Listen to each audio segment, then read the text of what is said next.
नमस्कार मेरे प्यारे दोस्तों, नसीब का लिखा कहानी में आप सभी का स्वागत है। 15वीं सदी की यह कहानी है। किसी एक गांव में बहुत ज्ञानी पंडित रहा करता था। पंडित आजू बाजू के सारे ही गांव में बहुत प्रख्यात था और उसी वजह से धनवान भी था। पंडित का परिवार ज़्यादा बड़ा नहीं था। पंडित अपनी पत्नी के साथ अपने बहुत बड़े घर में अकेला रहता था, क्योंकि पंडित को कोई बेटा नहीं था और एक बेटी थी जिसका विवाह पास के गांव वाले एक श्रीमंत लड़के से हो चुका था। पंडित ने शादी से पहले अपने होने वाले दामाद की अच्छे से जांच पड़ताल की थी और अपनी बेटी का भविष्य भी ठीक से पढ़ा था। तब जाकर उसने बेटी की शादी की थी।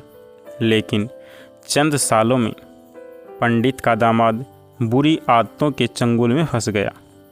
जुआ और शराब की बुरी लत ने उन्हें सड़क पर लाकर रख दिया था। अपनी बेटी की ऐसी दुर्दशा देखकर पंडित की पत्नी काफ़ी दुखी होती थी और अक्सर पंडित को कहा करती थी, तुम जाकर उनकी मदद कराओ। पंडित हमेशा अपनी बीवी को यह कहकर उनकी मदद करने के लिए मना कर देता था कि अभी कुछ समय तक उनका बुरा वक्त चलना है। हम चाहें कितनी ही कोशिश कर लें, जो उनके नसीब में नहीं है वह उन्हें नहीं मिल सकता। पंडित की ऐसी बातों से उसकी पत्नी काफ़ी दुखी हो जाया करती थी और मन ही मन सोचती थी कि कैसा स्वार्थी पिता है, अपनी बेटी को इतने कष्टों में देखकर भी उसकी मदद करने के लिए मना करता है। आखिर भगवान ने जो इतना सारा धन धान्य दिया है उसका क्या करेंगे? हमें कोई और औलाद भी तो नहीं है, ले देकर एक बेटी ही है और उसके लिए भी कुछ नहीं करेंगे तो किसके लिए करेंगे? पंडित ऐसा नहीं सोचता था। ऐसा नहीं है कि पंडित अपनी पुत्री से प्रेम नहीं करता था, लेकिन उसने अपनी पुत्री की कुंडली इतने अच्छे से पढ़ी थी और वह यह पहले से ही जानता था कि वह चाहे किसी भी लड़के से शादी करती, लेकिन उसके जीवन में यह समय आने वाला ही था और बिना इसे भुगते उसको छुटकारा नहीं मिलने वाला था।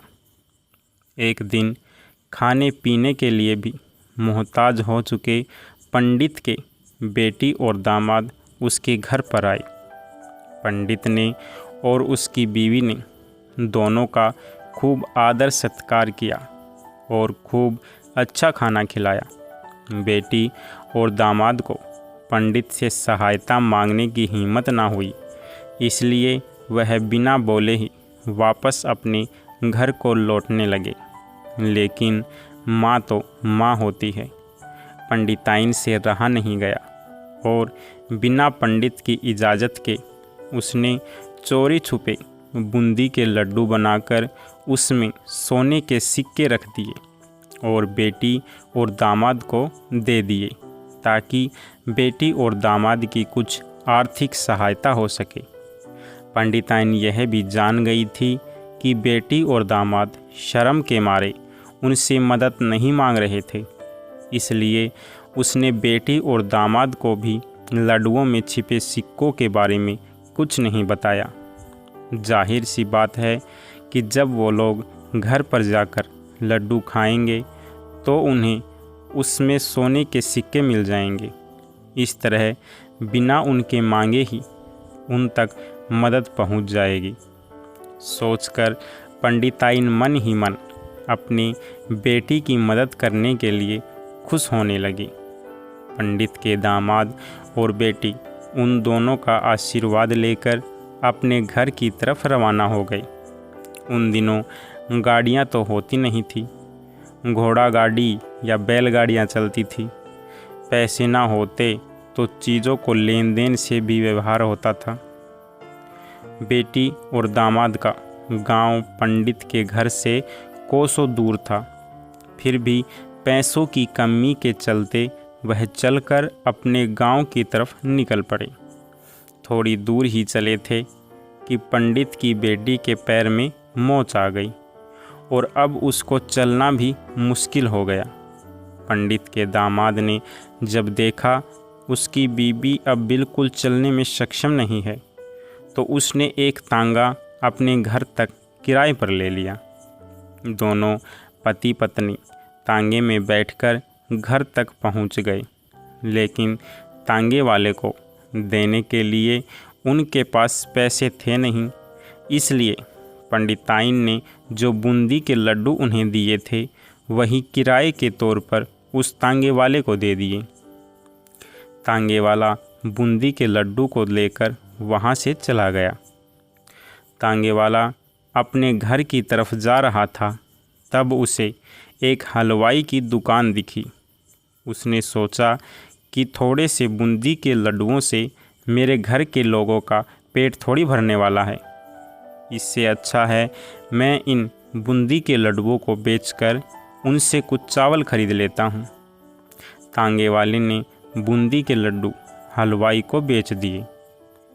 जिस गांव में वह हलवाई रहता था, उसी गांव में एक आदमी ने अपने घर पर पूजा रखी थी और उसी पंडित को उस पूजा के लिए बुलवाया था। पूजा में लगने वाले प्रसाद के लिए उस आदमी ने उसी हलवाई से बूंदी के लड्डू लिए जहाँ पर उस तांगे वाले ने बेचे थे। हलवाई ने भी उस आदमी को तांगे वाले से खरीदे हुए लड्डू ही पहले दिए ताकि वह खराब ना हो जाएं, क्योंकि वह नहीं जानता था यह लड्डू कब बने हैं। पूजा खत्म होने पर दक्षिणा और बूंदी के लड्डू लेकर जब पंडित अपने घर आया और खाना खाने बैठा, तो प्रसाद में लाए बूंदी के लड्डू खाते वक्त लड्डू से सोने का सिक्का निकला। इस घटना को देखकर पंडिताइन की आंखों से आंसू बहने लगे।